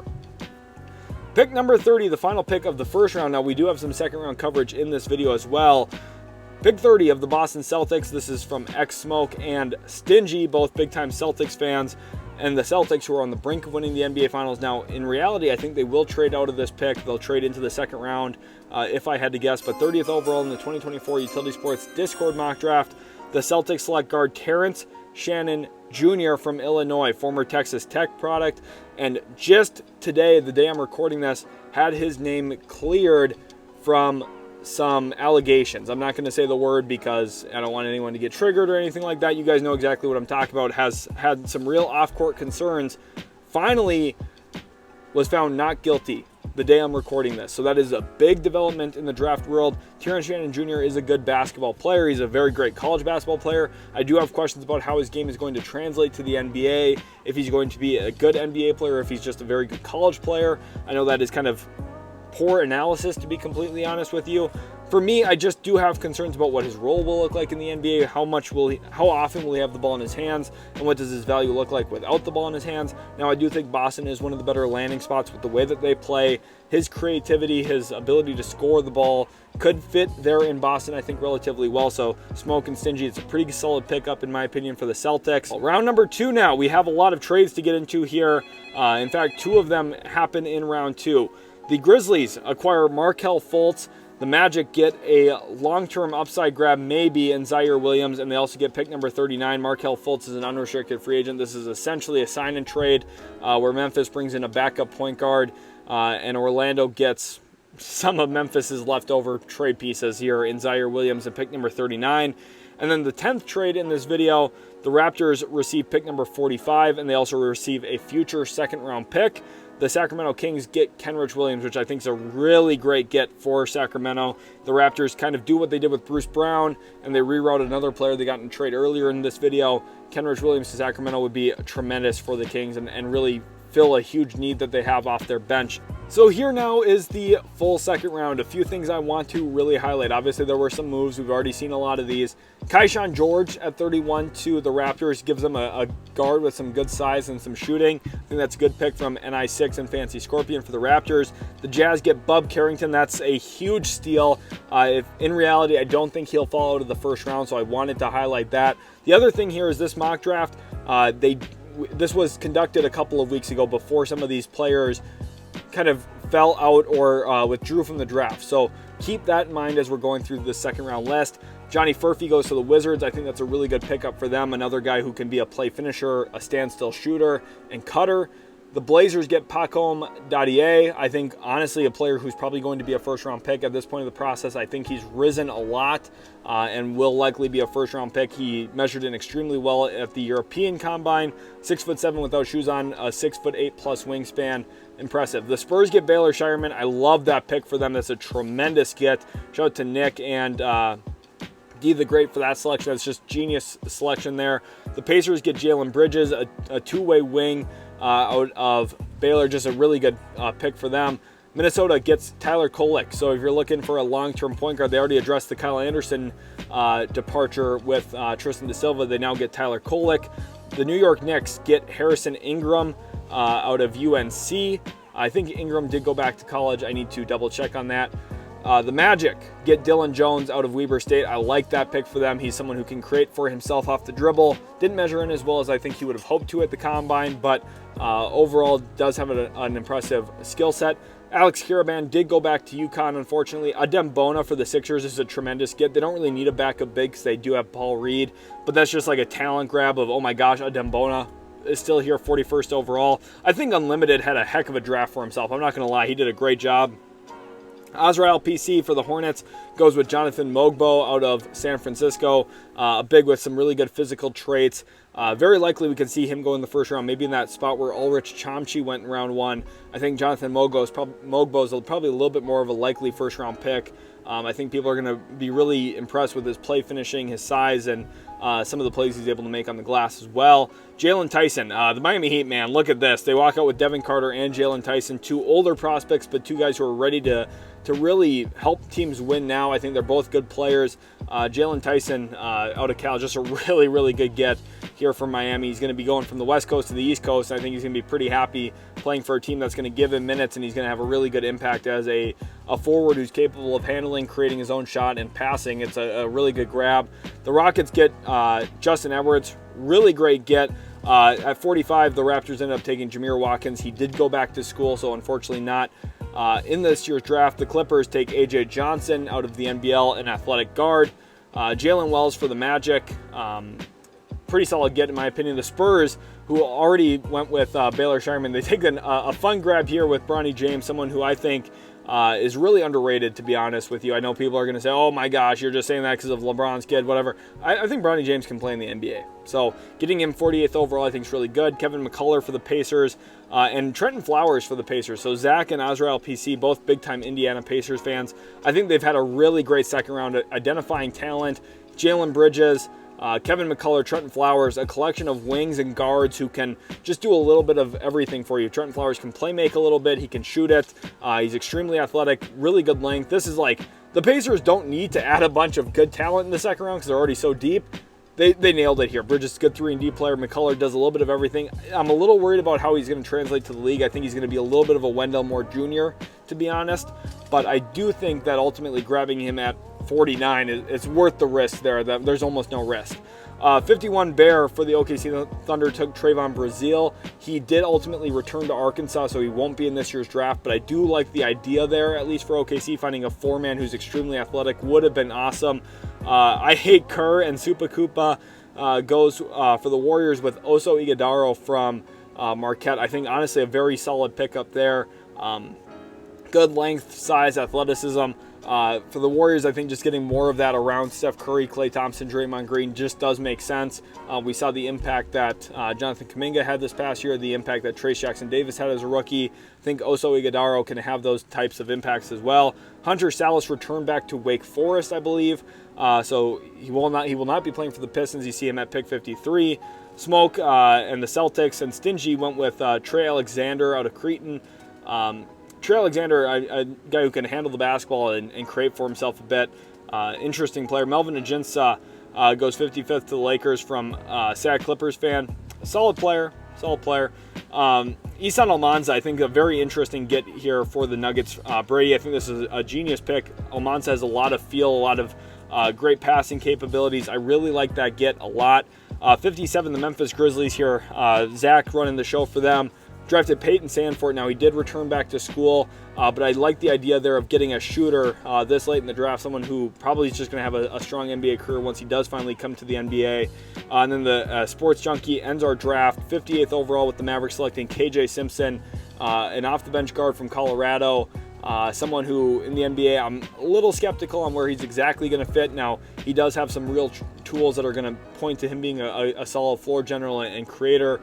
Off the bench in the NBA. Now, they do have Jaden Hardy already, but I think the Mavericks do have a lot of questions about their role players. After the way this finals has played out, all of the role players have vanished completely, essentially. So maybe KJ Simpson does make some good sense there. I don't think it's a bad pick at all. I think from a talent perspective, getting him with the last pick in this draft is very, very good. So that is our mock draft there. Now let's look at some of the totality of transactions. What exactly did we see in this draft? A lot of stuff stacking up here. I'm extremely excited to see the totality here as we go forward. So here's our collection of transactions. We'll start with the Hawks. They get Alex Sarr. That's their only pick in this draft, but they walk out very happy with their first overall selection. The Washington Wizards, a lot of moves. They bring in Donovan Clingan, Nikola Topic, Johnny Furphy, Lindy Waters, Aaron Wiggins, Marjan Beauchamp, Pat Connaughton. They lose Kyle Kuzma and Landry Shamet. This is an absolute home run for the Washington Wizards. A really great draft for them, in my opinion. Very, very happy with the way that it all shook out for them. I think they're one of the big winners, so Unlimited, you did a great job here. The Spurs, another big winner, in my opinion. They walk out with Zaccharie, Risacher, Baylor Shireman, someone who I have a real first-round grade on. They get him in round 2. Bronny James, someone who I think can play in the league. Josh Giddey, Usman Jang, and a future first-round pick. And out goes Charles Bassey. They also did trade out a pick number 8, so that's part of what makes this look a little bit better here too. But all in all, I think the Spurs, they're in a really great spot to add some real talent to the roster, whether they trade out or not in this draft. I'm very excited about the Spurs' future. The Sixers bring in both Adem Bona and Alex Caruso. That's a huge win for them. Those are two players who can contribute to winning right away in the NBA. Obviously, Caruso is someone who has already been doing that for a long time. Adem Bona is going to have his first taste at it here in his rookie season. The Houston Rockets bring in 5 first-round picks, all via Charlotte. They get Justin Edwards. They get Rob Dillingham. They send out Jabari Smith Jr. and a first-round pick of their own in 2027. But all in all, I think Julian and Sports Junkie did a good job, and they're going to be sitting there waiting for the Hornets to maybe not ever win games. We'll see what happens there. The Trailblazers, Brady and Supakupa walk out with Ron Holland, Tidjane, Salaun, Pacom, Dadier, and Alex Caravan. Obviously, Caravan's not actually coming into the draft, but all in all, pretty happy there. A lot of physical tools to work with. Dadier could maybe even have some real upside as a shot creator himself, lived off a lot of mid-range shot diet. I think a pretty good draft for Portland. Charlotte loses 5 first-round picks here from Azrael PC, but he does walk away with a lot of talent. He gets Stephon Castle, Jonathan Mogbo as a backup big behind Mark Williams, Jabari Smith Jr., and that future 2027 first-round pick from the Rockets. So he kind of fleshed out their starting 5. We'll see how that actually ends up working out for Charlotte. It's aggressive, really aggressive, but we'll see. Detroit comes away with Matas Buzelis, Hunter Sallis. Obviously, Sallis won't actually be in this year's draft class. Buzelis, solid player. We'll see how he develops and blossoms. The Denver Nuggets, big winners in my opinion. Denver walks away with AJ Mitchell and Ihsan Almanza, 2 players with really good feel. Almanza is going to be a tremendous short roll passer in my opinion. Has a ways to go in terms of his scoring gravity and decision making to be reliable come playoff time or even throughout the course of a regular season yet. But I think AJ Mitchell is a day 1 player. He steps in, he plays real rotation minutes as soon as he steps foot in the NBA. Now going into our next collection of teams, the Orlando Magic, they lose Markelle Fultz, who's already going to probably leave anyway. They get Kel'el Ware, Dylan Jones, Jalen Wells. Like that quite a bit for them. They also did trade that 2025 first via the Denver Nuggets. The Miami Heat bring in Devin Carter, Jalen Tyson. Some of the biggest winners, in my opinion, are the Miami Heat. D-Wade fan, you did a great job running the ship for them. The Pelicans, ran by D-Wade fan as well. They did draft Yves Missi. Jacoby Walter, remember, went to the Los Angeles Lakers in this mock draft. The Toronto Raptors, NI6 and Fancy Scorpion, they go with Tyler Smith, Keyshawn George, and Jameer Watkins. Jameer Watkins won't actually be in this draft, but Smith and George, solid pickups for sure. The Kings add Isaiah Collier, Kyle Kuzma, Kenrich Williams. They did trade away pick number 13, though. They ultimately did get back into the draft for pick number 19. They also lost Malik Monk, remember. They lost Chris Duarte and Harrison Barnes. The Cavaliers, they got Kyle Filipowski and didn't lose anybody. Solid pickup. I think just, again, best player available at the time. Smoke, pretty solid pick. Milwaukee Bucks, they get Zaccharie, Marcus Smart, and Landry Shamet. They did lose Pat Connaughton. They also traded Brook Lopez and Marjon Beauchamp. So real changing of the guard here for Milwaukee. The Phoenix Suns get Nikola Jurisic and Brook Lopez. They also lose Yusuf Nurkic and Eric Gordon. The Knicks get Ryan Dunn, Jamal Shead, and Harrison Ingram in this. I think the Dunn-Shead combination is extremely unique for the defensive upside that they could have together in New York long term. The Timberwolves, I think, huge winners of this draft cycle as well. They get Tristan Da Silva, Tyler Kolek. For a team trying to compete and win right now around Rudy Gobert, Karl-Anthony Towns, Anthony Edwards, these are two guys that you can slot into the rotation on day one. Chris Finch is going to love the playmaking of both of those guys. Da Silva, Kolek, both of them can pass. Both of them can make decisions with the live handle. I think both very safe picks, and a great job by Fancy Scorpion. The Clippers add A.J. Johnson. Not really a lot to write home about. The Clippers didn't have much to work with in this draft. And then the Golden State Warriors added Oso Ighodaro. Pretty good pickup in my opinion. Mavs add KJ Simpson. Again, another team that didn't have a lot to work with. The Pacers add Jalen Bridges, Kevin McCullough, Trenton Flowers. They did not have a lot to work with either, but they added 3 quality players in the second round. I think really great job by Zach and Azrael PC for their work with Indiana and the limited draft assets they had in terms of first rounders. Still a great job adding guys who are either going to play on two-way contracts or maybe even standard second round exception contracts now too. OKC, a lot of moving pieces, but they bring in Nick Claxton, Bruce Brown, Malik Monk. Those are the headliners. Out goes Lindy Waters, Aaron Wiggins, Josh Giddey, Ousmane Dieng. They also traded out of their pick twice, so they technically traded pick 12 and pick 19 in this process as well, but they got their team a lot better. Again, the salary cap would be a problem here for them, so they'd have to send out some more salary. The community, unfortunately, did not look into that as much as they needed to, but I hope you guys still enjoyed the trades from that perspective. The Lakers brought in Melvin Ajinça and also Jacoby Walter at pick 17. The Grizzlies, Peyton Sandfort, Mikal Bridges, Markelle Fultz really improved their roster. Again, Peyton Sandfort not actually going to be eligible in this draft now, but they did send out a lot. Marcus Smart, Gigi Jackson, Zaire Williams, 2 first-round picks, but Mikal Bridges is the best player on the screen probably. So, and maybe not even probably, just flat out. So, the Grizzlies get a really good player here in Mikal Bridges. Brooklyn Nets bring in a lot, man. 2 extra first-round picks in the future. Gigi Jackson, Marcus Smart ended up going out the door from Brooklyn. He ended up in Milwaukee, remember. But they also got Harrison Barnes, Chris Duarte, Reed Sheppard, Jared McCain, Ulrich Chomchi, Yusuf Nurkic, who ended up getting, or actually staying in Brooklyn, yes. And then they sent out Nick Claxton, Mikal Bridges. So they traded 2 of the best players on the screen, but they got a lot to show for it. So a lot of credit there to Texas Sports. I think he had a great run here as the Nets GM in this one. The Utah Jazz ran by Nape. They get Dalton Knecht, Bobby Klintman, and Bub Carrington. I really like that Bub Carrington pick. I think one of the best value selections in this year's draft, in this mock draft. Dalton Knecht, a really good pick as well. The Bulls, B-Ball Bride, I think did a very good job. I think he could have gotten more for Alex Caruso, like I said earlier, but walking away with Cody Williams and DaRon Holmes II, got to be very, very happy with that. The Celtics get Terrence Shannon Jr. and Trey Alexander. Smoke and Stingy, I think he just flat out did a pretty good job adding talent to a team that already has a lot of it. I have a special thanks here to Texas Sports, who is basically the lead moderator in our Utility Sports Discord. Again, make sure you guys join that Discord. Nick, who is another moderator over there, and also was the graphic creator for all of the transactions and everything you just saw.